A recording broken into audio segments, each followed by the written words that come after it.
नमस्कार, मैं हूं हेमेंद्र शर्मा और आप देख रहे हैं एमपी राउंड अप।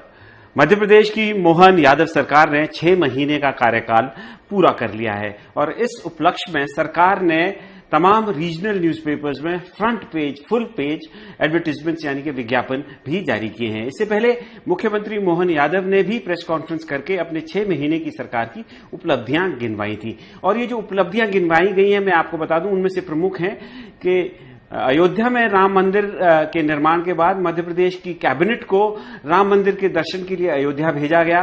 पूरे प्रदेश में प्रभात फेरियां करवाई गई। 118 करोड़ रुपए की महिलाओं को गैस के लिए सब्सिडी दी गई।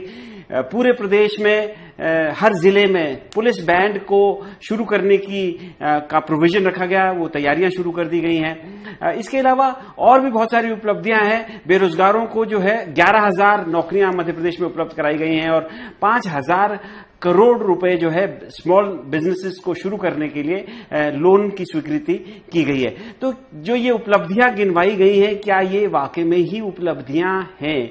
और जो ये उपलब्धियां सरकार कह रही है, इन उपलब्धियों ने आम आदमी के जीवन में क्या पॉजिटिव इंपैक्ट डाला, इस पर बात करने के लिए हमारे साथ इस समय मौजूद हैं senior journalist mister Dinesh Gupta. Mister Gupta, बहुत बहुत स्वागत है सर आपका।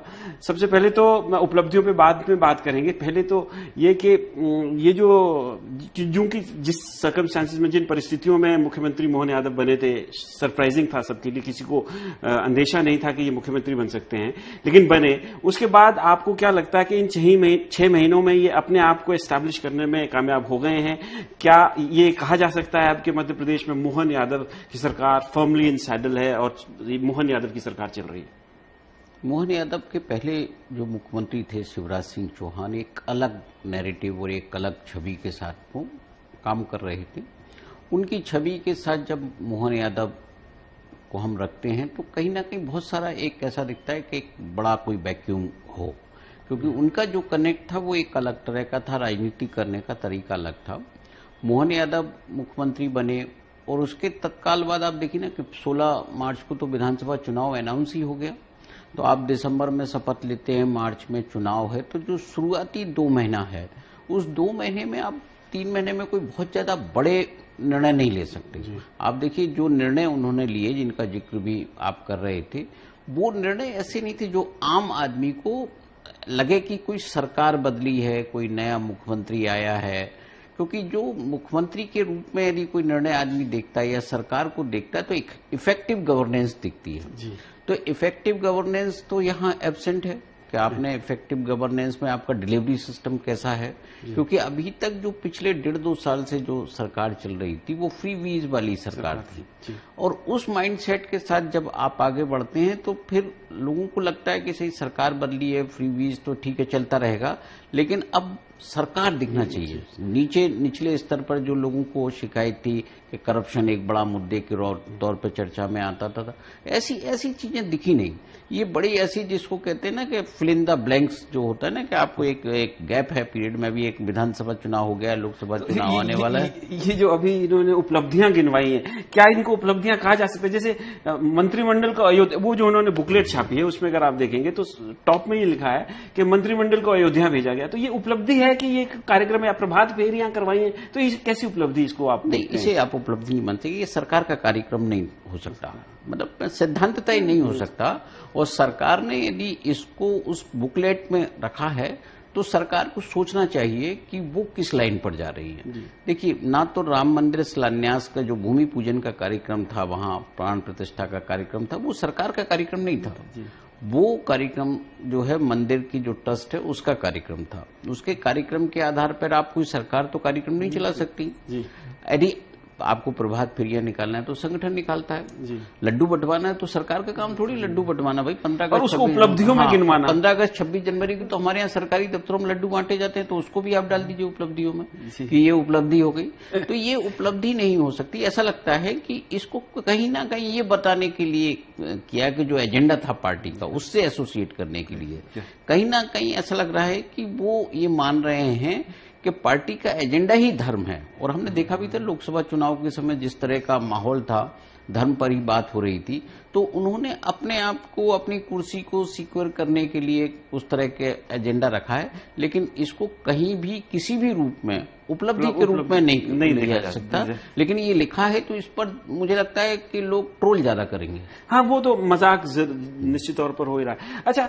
जैसे आपने फ्री बीज की बात कही कि फ्री बीज की सरकार थी इससे पहले, और जाने से पहले शिवराज सिंह चौहान जो है वो लाडली बहना योजना को लेकर आए थे, जिसकी वजह से ऐसा माना जा रहा है कि वो गेम चेंजर रही और जिसकी वजह से भारतीय जनता पार्टी को यहाँ पे बहुत सारे मतों का फर्क मिला और सरकार भी बनी।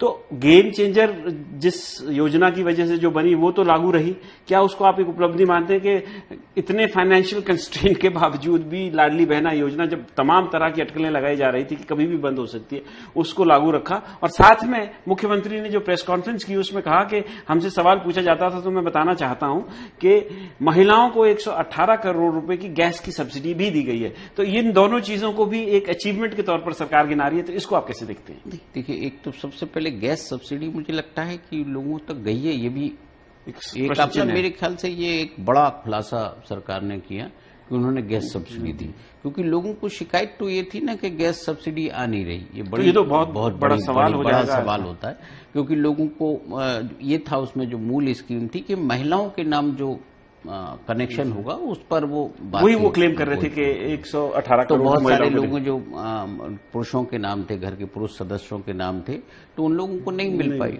तो हो सकता है कि कुछ उनका लोगों तक पैसा चला गया हो, तो वो भी एक फ्री बीज का ही पार्ट था जो इलेक्शन से जुड़ा हुआ था, उसको आप कंटिन्यू रख रहे हैं तो वो भी इलेक्शन में ही जुड़ेगा, क्योंकि लोकसभा चुनाव का समय है। और जो लाडली बहना या लाडली लक्ष्मी जैसी जो योजनाएं जब आती हैं किसी भी सरकार में, तो सरकार बदल जाए, पार्टी बदल जाए, तो आमतौर पर कोई भी राजनेता उनको छूने का साहस नहीं करता, बंद करने का साहस नहीं करता। अब आप उसमें कितना वैल्यू एडिशन करते हैं, उसमें आप कितना और बढ़ाते हैं, ये बहुत महत्वपूर्ण हो जाता है। आप बंद करेंगे तो बहुत अनपॉपुलर हो जाएंगे, तो वो खतरा तो कोई उठा नहीं सकता। तो ये मजबूरी है। आप देखिए ना कि सरकार कर्ज बांटकर भी यदि लोगों को ये पैसा दे रही है तो उससे फायदा क्या है? मतलब देश के तो नुकसान ही हो रहा है, क्योंकि जो इकोनॉमिस्ट हैं वो इसके पक्ष में, जो हम कई बार होता है ना कि हम पार्टी के हिसाब से चीजों का विश्लेषण करने लगते हैं। जो भाजपा समर्थित इकोनॉमिस्ट होंगे तो वो यही कहेंगे कि साहब इससे तो इकोनॉमी में बड़ा ग्रोथ आया है, इतना पैसा मार्केट में आया है। लेकिन प्रैक्टिकली आप देखिए, इतना पैसा आप कहीं और लगाते जिससे लोगों को रोजगार मिलता है, जिसकी बात हो रही है कि आप 11,000 रोजगार दिए, तो 11,000 रोजगार में आपको याद होगा कि जो पटवारी परीक्षा हुआ था जिसको लेकर बड़ा विवाद था, जिसके प्रमाण पत्र मोहन यादव जी ने बांटे, वो प्रोसेस तो पहले से चल रहा था, एग्जाम हो गया था और इस सरकार की उपलब्धि नहीं थी। तो ये भी मतलब एक सिर्फ कागजों की बात है कि आपने पुरानी सरकार का जो बेसिकली डेबिट क्रेडिट कहीं उन्होंने बैलेंस किया होगा, उपलब्धि होगा, तो उन्होंने कहा कि इसको इसमें जो इसको कैरी आउट कर लो, तो जो है कैरी फॉरवर्ड करके इसको इस तरह से यहाँ ले आओ। तो वही मामला है इसमें, बाकी कुछ ऐसा है नहीं कि आपने नया किया हो। नया तब होगा जब आप जो है कुछ नए पद घोषित करेंगे, उनका निकालेंगे, जैसे डॉक्टरों का एक निर्णय लिया है, तो इसमें भी आगे 3 साल के लिए लिया है। ये नहीं है कि आपको इसी फाइनेंशियल ईयर के लिए। तो सरकार में जो गति आना चाहिए वो गति अभी नहीं है। अच्छा दिनेश जी, जैसे आप कह रहे हैं गति नहीं है, लेकिन जो मेन मुद्दे हैं सरकार को मापने के लिए, उसकी परफॉर्मेंस नापने के लिए, जैसे लॉ एंड ऑर्डर एक मुद्दा होता है और crime against women Madhya Pradesh में खासकर एक बहुत बड़ा मुद्दा पिछली सरकारों में रहा है। यहां पर आए दिनों अभी, क्योंकि एनसीआरबी के डेटा के हिसाब से अगर आप देखेंगे वो 1 साल पुराना डेटा होता है, उसमें Madhya Pradesh crime against women and crime against children में टॉप 3 में रहता है। लेकिन उस आंकड़े में क्या परिवर्तन आया वो तो अभी हमारे पास आंकड़े नहीं है। लेकिन आए दिन अगर आप अखबारों की रिपोर्ट्स देखें या टेलीविजन में, मीडिया में रिपोर्ट्स देखें, तो हर रोज रेप के इंस्टेंसेस पूरे मध्य प्रदेश से और बहुत सारे बहुत ही निर्दयी और मतलब गोरी किस्म के इंसिडेंट्स भी मध्य प्रदेश से रिपोर्ट किए गए हैं। इसके अलावा एक जो बहुत इंपॉर्टेंट चीज मैं आपसे पूछना चाहता हूं वो ये कि पेटलावद में भी पटाखों का विस्फोट मध्य प्रदेश में पहले हुआ था, उसकी जांच भी हुई थी।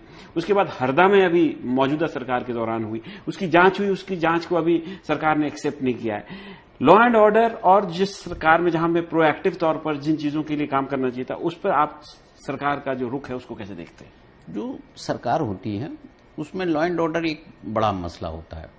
आप वेलफेयर स्टेट है तो वेलफेयर के लिए जो कर रहे हैं वो तो ठीक है, लेकिन वेलफेयर के कारण आप लॉ एंड ऑर्डर छोड़ दें या गवर्नेंस, इफेक्टिव गवर्नेंस छोड़ दें, क्योंकि लॉ एंड ऑर्डर को भी आप गवर्नेंस का ही पार्ट मानिए। यदि निचले स्तर पर यदि अपराध हो रहे हैं तो कहीं ना कहीं जो है, एक तो आपकी पुलिसिंग ठीक नहीं है, और फिर जो रेप जैसे जो अपराध होते हैं वो जो है कि एक मानसिकता के साथ भी होते हैं।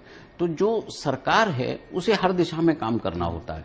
तो हम तो ये मतलब आजकल थोड़ा सा ये घटनाएं बहुत बढ़ गई हैं। ये आप एनसीआरबी के डाटा भले ही पुराना हो, लेकिन आगे का भी जो डाटा आने वाला है वो इससे और बुरा आने वाला है। क्योंकि आप यदि कोई अपराध हो गया है, आप यदि उसका प्रोसिक्यूशन नहीं हो रहा है, हमारे यहाँ बात हुई थी कि हम जो भी रेपिस्ट है उसको फांसी की सजा दिलाएंगे, लेकिन आप देखो एक भी फांसी की सजा नहीं हुई भी नहीं किसी को, क्योंकि जो है फांसी की सजा का आपने कानून में प्रावधान कर दिया, जज ने दे भी दिया। इतना बड़ा प्रोसेस होता है, फिर अपील का प्रोसेस, सबका प्रोसेस होता है।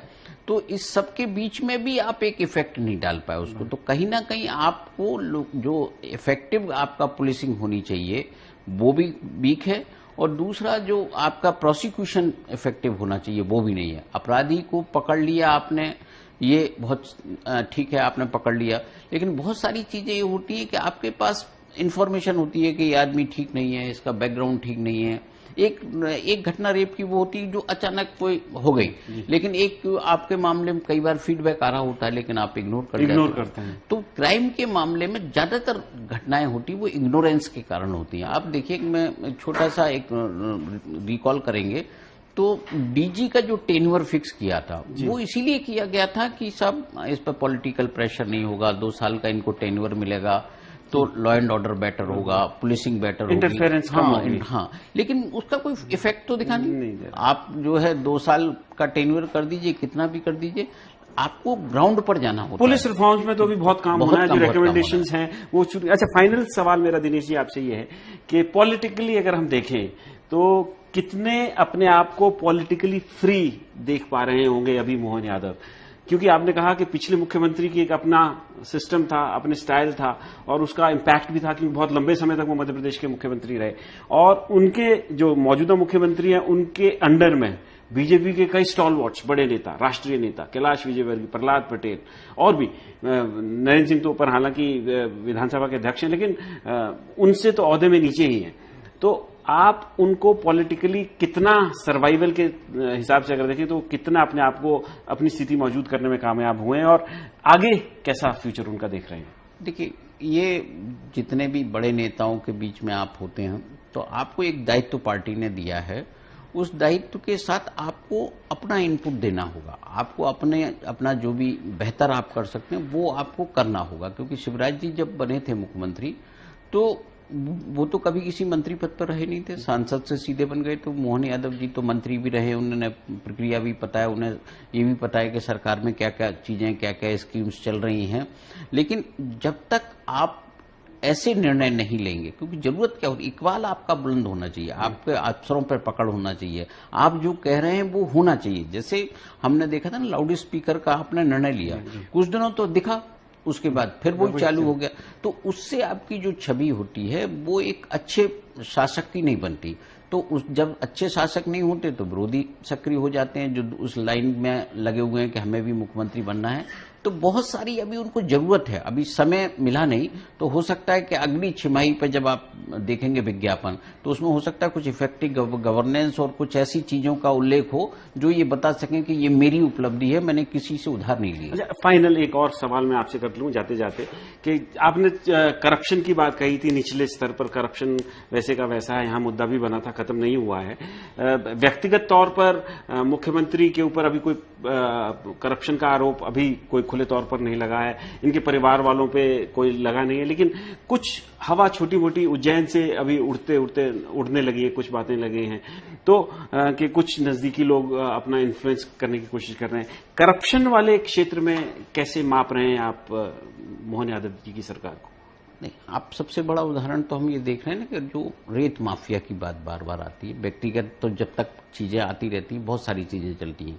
कोई किसी पद पर होता है परिवार वाला, तो उसके जो नजदीकी लोग हैं उसकी दुकान कई बार बड़े स्वाभाविक तौर पर जम जाती है। अब वो कुछ नहीं भी करा रहा होगा तो तब भी लोग जो है उनके पास चढ़ावा आ जाएगा। तो वो उसको करप्शन तो तब हो जब उन्होंने कुछ किया हो, गलत किया हो या कुछ फेवर किया हो। तो वो ऐसे मामले अभी आए नहीं सामने। लेकिन जो करप्शन हम देख रहे हैं या जो ये देख रहे हैं कि सरकार को जो करना चाहिए वो नहीं कर रही। यदि आप एक इंस्पेक्टर पर, एक सब इंस्पेक्टर पर, पटवारी पर माफिया गाड़ी चला दे रहा है तो ये करप्शन के कारण ही है। कहीं ना कहीं ये बात हो रही है कि पहले जो परसेंटेज लिया जाता था थानों में या रेवेन्यू स्टाफ में, वो बढ़ा दिया गया, जिसको लेके ये बार बार जो है घटनाएं हो रही हैं। उन्होंने कहा तुमने पैसे नहीं दिए तो आ जाओ। तो ये भी तो देखना चाहिए, ये भी करप्शन की प्रोडक्शन। हाँ, ये प्रोटेक्शन मनी बेसिकली वो बढ़ गया। ये नीचे लेवल की घटना है। ऊपर उन्होंने ये बढ़ा क्यों, ये हो सकता है कि ऊपर लेवल पे कहीं कुछ हुआ हो। कोई जरूरी नहीं है कि हर चीज मुख्यमंत्री के लेवल पर हो, क्योंकि ब्यूरोक्रेसी भी एक बहुत बड़ी चीज हो गई जो पिछले 20 साल में कह रहे हैं कि पॉलिटिकल और ब्यूरोक्रेटिक एक एनेक्सेस बन गया है करप्शन को लेके। वो इतना मजबूत था जो अभी तक खत्म नहीं हुआ। वो तोड़ना अभी सबसे बड़ी चुनौती मोहन यादव की, तब वो पता लगेगा कि वो कितना करप्शन रोक पाए। तो पॉलिटिकल ब्यूरोक्रेटिक नेक्सस जो है उसको तोड़ने की आवश्यकता है यदि मध्य प्रदेश में करप्शन को खत्म करना है। किसी भी सरकार की परफॉर्मेंस को एनालाइज करने के लिए 6 महीने का समय बहुत कम समय होता है, लेकिन एक पैमाना जो नापने का है वो जनता का विश्वास जरूर होता है। और चूंकि मध्य प्रदेश में अभी पूरे देश में हालांकि अभी लोकसभा चुनाव हुए हैं और मध्य प्रदेश से भारतीय जनता पार्टी को 29 में से 29 सीटों पर विजय हासिल हुई है, तो ये बात जरूर कही जा सकती है कि अभी जनता का विश्वास भारतीय जनता पार्टी पर है। और इसका कुछ श्रेय मध्य प्रदेश के मुख्यमंत्री मोहन यादव को भी जाता है, क्योंकि उनके मुख्यमंत्री काल में ही मध्य प्रदेश ने पहली बार 29 में से 29 सीटें भारतीय जनता पार्टी ने जीती हैं। लेकिन आने वाले समय में वो जनता का विश्वास कैसे जीत पाएंगे और आम आदमी के जीवन में एक पॉजिटिव इंपैक्ट कैसे लाएंगे, ये देखने वाली बात होगी। एमपी राउंडअप में आज सिर्फ इतना ही। कल फिर मुलाकात होगी, तब तक के लिए थैंक यू, गुड बाय।